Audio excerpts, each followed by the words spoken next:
아프리카에는 뱀잡이 수리라는 독수리가 살고 있다고 합니다. 이 뱀잡이 수리는 주로 공중을 날아다니다가 두더지나 뱀 같은 것을 발견하면 쏜살같이 내려와 낚아챈다고 합니다. 그런데 이 뱀잡이 수리는 이 평상시에는 아주 민첩하게 하늘을 날다가도 땅에 내려와서 먹이를 잡아먹고 있을 때 다른 맹수의 습격을 받게 되면 날지 않고 혼신의 힘을 다해 뛴다고 합니다. 너무도 당황한 나머지 자기가 날 수 있다는 것을 잊어버리는 것이죠. 날짐승이 뛰어봐야 얼마나 뛰겠습니까? 결국 이 뱀잡이 수리는 얼마 뛰어가지 못해서 맹수에게 잡아먹히고 만다고 합니다. 이 땅을 살아가는 많은 그리스도인들도 이 뱀잡이 수리와 같은 삶을 살고 있는 사람들이 많이 있습니다. 예수 그리스도를 믿고 난 후에 분명 하나님께서 믿음의 날개를 주셨는데 자신이 날 수 있다는 사실을 잊을 때가 많다는 것이죠.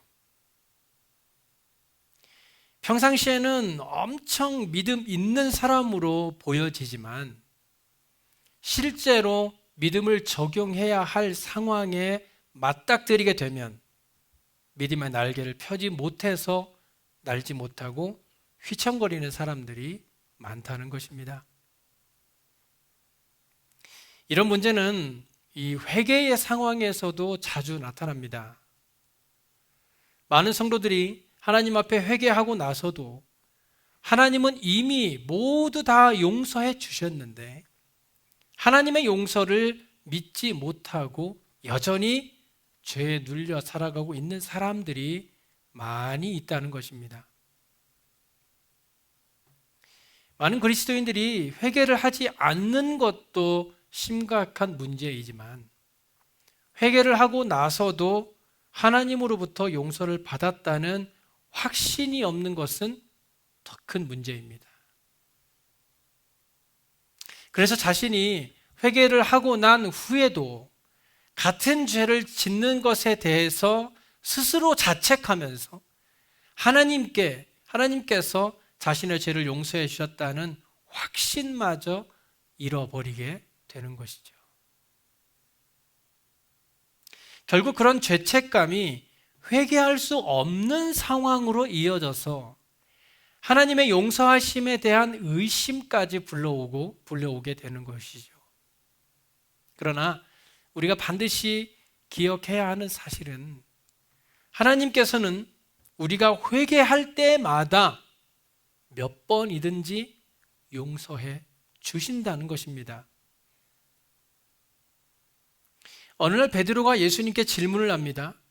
예수님, 우리가 형제를 몇 번이나 용서해 주어야 합니까? 7번까지는 용서해 주어야 합니까?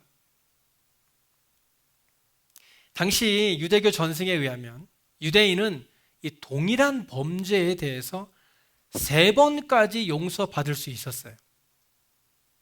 그러나 같은 일이 4번째 반복되고 일어나면 더 이상 용서해 줄 필요가 없었습니다. 왜냐하면 이것은 그가 뉘우치지 않았음을 보여주는 명백한 증거가 되기 때문이었어요.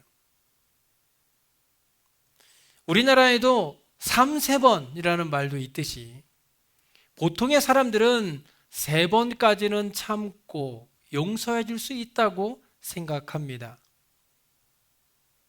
하지만 그 3번이 넘어가서 4번이 되고 5번이 된다면 그것은 그가 자기를 무시하는 것으로 생각하고 오히려 받은 대로 돌려주려고 하는 것이 일반적인 생각일 것입니다.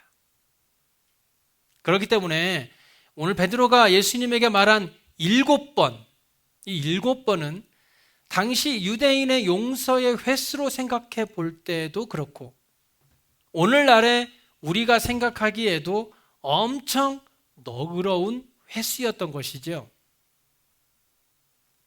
아마 베드로도 예수님에게 7번이라고 말하고 나서 자기는 엄청 너그러운 사람이라고 칭찬받을 줄로 생각했을지도 모릅니다. 하지만 예수님의 생각은 달랐죠. 왕이신 예수님께서는 베드로에게 그 너그러움조차도 인간의 생각이지 하나님의 생각이 아니다라는 것을 보여주셨습니다. 내게 이르노니 7번뿐 아니라 7번을 70번까지라도 용서해 주라고 말씀하신 것입니다. 7번을 70번이라고 하면 숫자로 계산해 봐도 490번이나 되는데 사람이 490번이나 용서할 사람이 있을까요? 그것도 똑같은 죄를 490번이나 짓는 사람의 죄를 용서한다라는 것은 보통 사람으로서는 어쩌면 불가능한 일일 수도 있습니다. 얼마 전에 아파트 주차장에 세워놓았던 제 차를 어떤 차가 사고를 내고 그냥 가버렸더라고요. 아마 이 주차장에서 차를 빼다가 박은 것 같은데 이 생각보다 차 상태가 심한 것을 보고 엄청 화가 났었습니다. 어떤 양심 없는 사람이 사고를 내고 그냥 갈 수 있느냐며 처음에는 이 사고를 낸 사람을 어떻게라도 찾아가지고 보상을 받으려고 했습니다. 하지만 제 옆에는 항상 저보다 더 현명한 아내가 있죠. 제 아내는 그래도 뭐 이렇게 많이 부서진 건 아니니까 그냥 넘어가자고 했습니다. 그런 것 가지고 이웃끼리 서로 얼굴 붉히고 싸워봐야 무슨 이익이 있겠냐고 하더라고요. 그래서 그냥 용서해 주기로 했지만 차 뒷모습을 볼 때마다 속이 쓰린 건 어쩔 수 없더라고요. 저는 이렇게 한 번으로도 화가 나고 용서하기 어려운데 만약 누군가 제 차를 계속해서 사고를 내고 그냥 간다면 오늘 예수님의 말씀과 같이 490번씩이나 용서할 수 있을까? 아마 490번까지 참는다면 제 차는 폐차시켜야 할지도 모릅니다. 그래도 예수님은 뭐라고 하시느냐? 용서해 주어라. 왜 그렇습니까? 왜 예수님은 형제의 잘못을 490번이라도 용서해 주라고 말씀하고 있는 것일까요? 그것은 예수님께서도 우리를 그렇게 용서해 주시겠다고 하는 약속이 담겨져 있는 것입니다. 예수님은 우리가 형제를 향해서 그렇게 많은 용서를 해 주어야 한다라고 말씀하셨지만 이 말씀 안에는 우리가 예수님에게 그렇게 많은 용서를 구해도 예수님은 여전히 우리의 죄를 용서해 주실 것이다 라는 그 약속이 이 말씀 안에는 담겨져 있다는 것입니다. 하나님께서는 우리가 그리스도인으로 살아가는 동안 혹시라도 실수하거나 죄로 인해 넘어진다 할지라도 우리가 회개하기만 하면 언제든지 용서해 주십니다. 왜냐하면 하나님은 우리가 죄를 이기는 삶을 살기 원하시기 때문이에요. 우리가 계속해서 죄를 짓는다 할지라도 그 죄를 회개하면 여전히 우리의 죄를 용서해 주시는 하나님은 그렇게 해서 결국 우리가 그 죄를 이기는 삶을 살게 하실 것입니다. 공중고개를 하는 서커스는 반드시 그 아래 안전 그물이 쳐져 있죠. 혹시라도 모를 사고에 대비하는 것이죠. 고개사들은 혹시라도 자기가 실수하더라도 그 그물이 있기 때문에 안전하다라는 것을 알기 때문에 두려움을 떨쳐내고 더 멋진 공연을 할 수 있는 것입니다. 마찬가지로 하나님께서 우리가 하는 모든 회개, 즉 같은 죄를 짓고 또 다시 회개하는 그런 모든 죄를 계속해서 끝까지 용서해 주시는 이유는 바로 그 은혜를 힘입어 죄와 싸워 이기라는 하나님의 뜻이 담겨져 있는 것입니다. 사람에게는 누구나 약점이 있죠. 그 약점으로 인해서 늘 넘어지고 죄를 짓게 됩니다. 하지만 그럴 때마다 우리는 계속해서 회개해야 합니다. 벼룩도 낯짝이 있다고 회개하는 것도 한두 번이지. 하나님도 내가 똑같은 죄를 계속해서 짓는 것에 대해 용서해 주는 것도 한계가 있겠지라며 더 이상 회개하지 못하는 것은 하나님이 원하시는 방법이 아닙니다. 우리가 계속해서 죄를 짓는다면 계속해서 회개해 보세요. 그렇게 죄를 짓고 회개를 반복하다 보면 죄 짓는 것이 고통스러워지고 죄가 싫어져서 죄를 이길 수 있게 될 것입니다. 결국 우리의 이런 반복적인 회개가 죄를 이기게 하는 것입니다. 그리고 우리가 회개 기도할 때 중요한 것은 자신의 죄를 바라보고 회개하는 것이 아니라 나를 끊임없이 용서해 주시는 예수님을 바라보며 회개할 때 그것이 바로 죄를 이기는 능력이 되는 것입니다. 하나님께서는 이제 더 이상 네 죄를 용서할 수 없다라고 말하지 않아요. 하나님은 용서에 대한 숫자를 세고 계시지 않습니다. 이제 489번이야. 490번째 더 이상 용서하지 못해 라고 하지 않는다는 것이죠. 우리가 지은 죄를 회개하면 하나님께서는 490번을 넘어 평생토록 우리의 죄를 용서해 주십니다.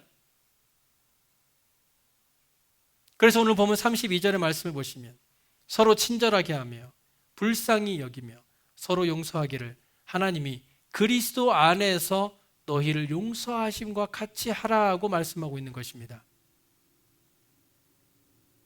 우리가 형제의 잘못을 계속해서 용서해 주어야 하는 이유는 바로 하나님이 우리의 죄를 그렇게 용서해 주실 것이기 때문에 우리가 하는 그 용서를 통해서 하나님의 사랑을 알라라고 말씀하고 계시는 것입니다. 그리고 본문에서 용서에 대해 말하기를 서로 용서하기를 이라고 말하고 있어요. 즉 하나님께서 그리스도 안에서 우리에게 자비로우신 것처럼 우리도 서로 간에 자비롭게 행하라라고 말씀하고 있는 것입니다. 그리고 이어서 바울은 이렇게 얘기하죠. 5장 1절에 그러므로 사랑을 받는 자녀같이 너희는 하나님을 본받는 자가 되어야 한다고 교훈합니다. 어린아이들이 그 부모를 본받듯이 우리는 예수님이 우리에게 행한 그대로 하나님 아버지를 본받아야 합니다. 예수님은 산상보훈에서 하나님 아버지에 대해서 마가복음 6장 35절에 이렇게 얘기하죠. 하나님은 은혜를 모르는 자와 악한 자에게도 인자하시다. 하나님은 은혜를 모르는 자와 악한 자에게까지라도 인자하십니다. 하지만 우리의 삶은 어떻습니까? 악한 자는 물론이고 우리의 은혜를 모르는 사람에게 얼마나 많은 욕을 하고 그들을 정죄하지 않았나요? 우리는 우리의 형제를 용서해 주어야 합니다. 왜냐하면 하나님께서 저와 여러분을 그렇게 용서하셨기 때문입니다. 그런데 요한일서 5장 18절에 우리를 향한 놀라운 약속이 담겨져 있습니다. 하나님께로부터 난 자는 다 범죄하지 아니하는 줄을 우리가 아노라. 하나님께로부터 나신 자가 그를 지키심에 악한 자가 그를 만지지도 못하느니라. 아멘. 여기 보시면 하나님께로부터 난 자, 즉 그리스도인은 범죄하지 않는다라고 말해요. 그리스도인들에게도 죄의 유혹과 악한 생각은 일어날 수 있죠. 또 악한 자가 여전히 우리의 육신을 통해서 죄를 짓도록 유혹할 수도 있습니다. 그러나 그리스도인은 누구든지 죄를 짓지 않을 수 있습니다. 왜냐하면 하나님께로부터 난 자가 우리를 지켜주셔서 악한 자가 우리를 만지지도 못하게 하시기 때문이에요. 우리 안에 계신 예수님께서는 우리를 지키고 계십니다. 믿으십니까? 그것도 악한 자가 우리를 만지지도 못하게 지키고 계시는 줄로 믿으시기 바랍니다. 그러나 문제는 주님이 그렇게 나를 지키시도록 우리가 주님을 바라보며 주님과 교제하며 살아가고 있는가 하는 것입니다. 우리가 경건하고 거룩하게 살 수 있는 것은 오직 예수님 때문에 가능합니다. 어떤 율법적인 의무감이나 인간의 노력으로서는 결코 죄의 유혹을 이길 수 없습니다. 우리가 오직 예수님만을 바라보고 살아갈 때 모든 죄의 유혹을 이기고 거룩하게 살 수 있다는 것을 믿으시기 바랍니다. 종교개혁을 했던 마틴 루터는 수도사였습니다. 수도사는 죄를 지으려고 해도 지을 수 없는 사람이죠. 왜냐하면 수도원에는 여자가 없으니 간음죄를 지을 수도 없고, 사유재산이 없으니 도적질할 것도 없고, 명예나 권세를 위해 출세해야 할 필요도 없으니 인간적 욕망의 노예가 될 리가 없는 것이지요. 그래서 수도원에 들어가는 것이죠. 그럼에도 불구하고 마틴 루터는 이 수도원에서 자신의 죄로 인해 고민했습니다. 아무리 회개하고 고행을 해도 죄의 문제가 해결되지 않았습니다. 당시 로마에는 스칼라 산타라는 성당 안에 예수님이 재판받으러 가실 때 오르셨다는 이 계단이 있다고 하는데요. 사람들은 이 계단을 무릎으로 기어 오르고 내리면서 죄사함을 받고 구원을 받을 수 있다고 생각했습니다. 그래서 루터도 그들과 같이 무릎으로 기어 오르면서 죄의 문제를 해결해 보려고 했으나 해결된 것은 아무것도 없었습니다. 그런데 그때 하나님의 말씀이 귀에 들려왔습니다. 의인은 믿음으로 말미암아 살리라. 의인은 믿음으로 말미암아 삽니다. 오직 믿음으로 구원의 은혜를 받고 믿음으로 용서하시는 은혜를 누리게 됩니다.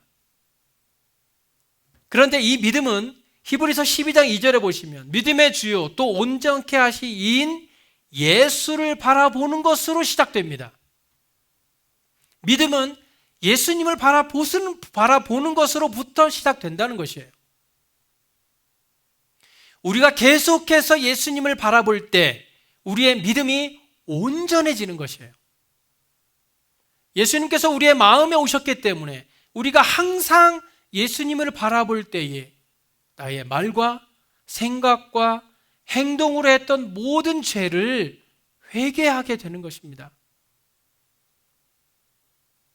그러므로 우리는 어떤 상황에서든지 예수님을 바라볼 수 있는 삶이 되어야 합니다.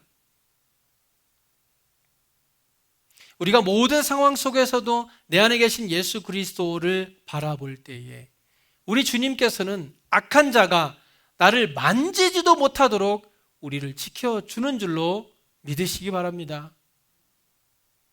그러나 이 죄의 결과는 언제나 우리에게 징계로 돌아온다는 것을 우리는 반드시 기억하고 있어야 돼요. 우리가 지은 죄에 대해서 전혀 회개하지도 않고 돌아서지도 않는다면 하나님께서는 징계를 통해서라도 반드시 거룩한 삶을 살 수 있도록 인도하실 것입니다. 우리는 하나님의 법을 깨뜨릴 수 없어요. 우리가 하나님께 불순종함으로써 깨어지게 되는 것은 단지 우리 자신뿐이에요. 우리는 진리를 무시할 수 있다고 생각하지만 절대 그렇게 하지 못합니다. 우리는 대가를 지불하지 않으면서도 하나님께 대한 순종을 피할 수 있다고 생각하지만 하나님 앞에 지은 우리의 죄는 언젠가 값을 치르게 되는 것입니다. 갈라디아서 6장 7절에 말씀하고 있듯이 사람이 무엇으로 심든지 그대로 거두게 된다는 것을 기억해야 합니다. 어떤 그리스도인이 사업상의 거래에서 상대방을 속였을 때 그는 완전 범죄를 저질렀다라고 생각할 수도 있을 것이에요. 그런데 이상하게 거래가 깨지고 손해를 보게 됩니다. 그것이 단순히 사고였을까요? 그저 우연이었을까? 하나님은 왜 우리에게 순종을 요구하십니까? 그것은 하나님께서 우리에게 좋은 것을 주시고 해를 입지 않도록 지키시기를 원하시기 때문입니다. 그렇기 때문에 우리가 원하는 그 길에 이를 수 있는 지름길은 오직 하나님의 말씀에 순종하는 것이고 우리의 시선을 내 안에 계신 예수님께 두는 것입니다. 우리가 항상 내 안에 계신 예수 그리스도를 바라볼 수만 있다면 우리는 절대로 죄에게 지지 않는 삶을 살 수 있게 될 것입니다. 내가 다른 사람을 다 속이고 범죄했다고 생각할 때에도 여전히 예수님은 나와 함께 하고 계시다는 것을 믿는다면 우리는 누가 보든 보지 않든 상관없이 하나님 앞에서 거룩한 삶을 살 수 있게 될 것입니다. 우리는 회개해야 합니다. 아주 작은 것까지라도 철저하게 회개해야 합니다. 말로 상처 주고 마음으로 미워하며 정죄하였던 모든 죄까지도 내가 말하지 않았기 때문에 누구도 알 수 없는 그런 생각으로 지은 죄까지도 모두 다 회개해야 합니다. 우리가 철저하게 하나님 앞에 회개할 때 하나님은 그것이 무엇이 되었든 혹은 얼마나 많은 회개를 했든 상관없이 항상 모든 순간마다 우리의 죄를 용서해 주실 것입니다. 회개는 고통스러운 것이 아닙니다. 내가 회개함으로 내가 고통을 받는다고 생각하지 마시기 바랍니다. 오히려 회개는 기쁨입니다. 왜냐하면 우리가 회개할 때마다 내 안에 계신 예수님을 진심으로 만날 수 있게 되고 진심으로 교제할 수 있기 때문입니다. 우리가 진심으로 회개할 때 우리를 안아주시며 용서해 주시는 예수님의 따뜻한 구원의 손길을 느낄 수 있게 될 것입니다. 만약 여러분이 회개를 한 후에도 또다시 똑같은 죄를 반복해서 짓는다고 해도 실망하지 마세요. 그래도 우리는 계속해서 회개하며 하나님의 도우심을 구해야 합니다. 그리고 이제 우리가 회개했다면 최선을 다해서 죄에서 떠나 의를 행하려고 노력해야 합니다.